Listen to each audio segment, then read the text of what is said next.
묵상 돋보기. 집안에 있던 맏아들은 왜 탕자가 되었나? 누가복음 15장 29절에서 30절 말씀. 아버지께 대답하여 이르되 내가 여러 해 아버지를 섬겨 명을 어김이 없거늘 내게는 염소 새끼라도 주어 나와 내 벗으로 즐기게 하신 일이 없더니 아버지의 살림을 창녀들과 함께 삼켜버린 이 아들이 돌아오매 이를 위하여 살찐 송아지를 잡으셨나이다. 맏아들이 들에서 일을 마치고 집으로 가까이 왔을 때 집에서는 즐거운 잔치가 벌어지고 있었다. 맏아들은 어찌된 일인지 궁금해서 종을 불러서 물었다. 풍악을 울리는 잔치는 동생이 돌아왔다고 아버지가 벌인 잔치라는 말을 듣고 맏아들은 화가 나서 집으로 들어갈 수가 없었다. 왜 맏아들은 집으로 들어가지 못하는 또 다른 탕자가 되었는가? 맏아들들에게는 맏이가 가지는 보편적인 갈등이 있다. 맏아들에 대한 부모의 기대를 알고 있기 때문에 부모를 실망시키지 않으려는 특유의 욕구가 있다. 그래서 부모의 말을 잘 듣는 착한 아들이라는 칭찬을 듣고 싶어 한다. 맏이와는 달리 동생은 때때로 부모의 기대는 아랑곳하지 않고 자기 마음대로 행동하기도 한다. 맏아들은 그런 동생을 부러워하면서도 동생처럼 부모를 거역할 용기를 내지는 못한다. 그래서 부모에 대한 순종과 효도가 큰 짐으로 느껴지기도 한다. 맏아들이 집으로 들어가지 못하고 또 다른 탕자가 된 이유는 크게 두 가지로 정리할 수 있다. 첫 번째 이유는 맏아들은 아버지의 사랑과 관심에서 자신은 늘 소외되었다고 생각했다. 맏아들이 들에서 돌아왔을 때 집안에서는 잔치가 벌어지고 풍악과 춤추는 소리가 들렸다. 풍악 소리를 듣는 순간 맏아들의 마음은 엄청나게 상했다. 나는 들에서 일을 하고 있었는데 집에서는 잔치라니. 집에서 잔치가 벌어졌는데 나에게는 왜 아무도 연락하는 사람이 없는 거야. 아버지가 하는 일이 늘 그렇지 뭐. 아버지는 늘 동생만 생각하지 않았는가.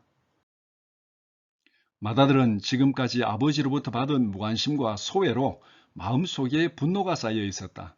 마음이 상한 맏아들은 집으로 돌아가던 발걸음을 멈추고 집으로 들어가기를 거절했다. 재산을 탕진한 둘째가 돌아왔지만 이번에는 맏아들이 마음이 상하여 집을 나가는 탕자가 되었다. 맏아들이 탕자가 된 두 번째 이유는 맏아들은 항상 아버지로부터 차별 대우를 받았다는 상실감에 짓눌려 있었다. 맏아들은 집으로 들어가고자 달래는 아버지에게 자신의 마음에 쌓였던 분노를 폭발시켰다. 누가복음 15장 29절에서 30절이 맏아들의 상실감을 그대로 보여준다. 맏아들은 돌아온 탕자를 동생이라고 부르지도 않았다. 아버지의 재산을 창녀들과 함께 탕진한 아버지의 아들이라고 불렀다. 형에게 있어서 탕자는 동생이 아니라 원수덩어리였다. 형에게 있어서 동생은 사랑의 대상이 아니라 아버지의 사랑을 차지하기 위한 경쟁 대상이었다. 형은 동생에게 아버지의 사랑을 빼앗긴 패배자였다. 형의 마음속에는 차별 대우를 받았다는 상실감으로 인한 분노가 가득 차 있었다. 차별 대우받았다는 상실감 때문에 맏아들의 마음은 아버지로부터 점점 더 멀어졌다. 그는 아버지 집에 있었지만 마음은 아버지를 떠난 탕자였다. 차별받았다는 피해의식 때문에 맏아들은 아버지가 기뻐하는 잔치 자리에 참여할 수가 없었다. 아버지가 기뻐하는 그 자리에서도 기쁨보다는 오히려 원망과 불평이 가득했다.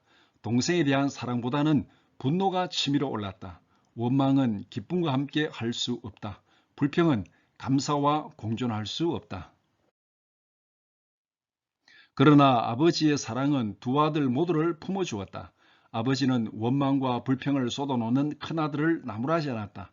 아버지는 맏아들에게 너는 항상 나와 함께 있었고 내 것이 다 너의 것이라고 말했다. 아버지는 맏아들과 함께 모든 것을 나누고 공유하였다. 하지만 큰아들은 항상 소외되었고 무시당했고 차별받았다고 생각하였다. 아버지의 마음과 아들의 마음이 이렇게 달랐다. 아버지는 두 아들을 비교하지 않았다. 둘 다 사랑하였다. 아버지는 두 아들이 처한 형편에 맞게 각자에게 필요한 사랑을 베풀었다.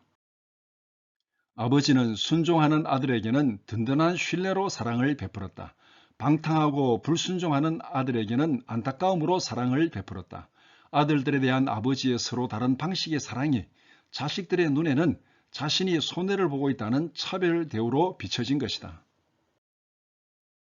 아버지의 사랑을 이해하지 못한 아들들은 모두가 탕자가 되었다. 동생은 아버지의 사랑을 빼앗기지 않겠다는 이기심 때문에 아버지를 떠나는 탕자가 되었고, 형은 동생에 대한 아버지의 사랑을 차별 대우로 생각하는 시기심 때문에 마음이 아버지를 떠나는 탕자가 되었다. 탕자의 비유는 우리에게 이렇게 호소한다. 자식들에게 베푸는 아버지의 차별 없는 사랑을 깨달으라. 이기심 때문에 아버지의 사랑을 의심하고 불안해하지 말라. 비교의식 때문에 아버지의 사랑을 시기하고 불평하지 말라.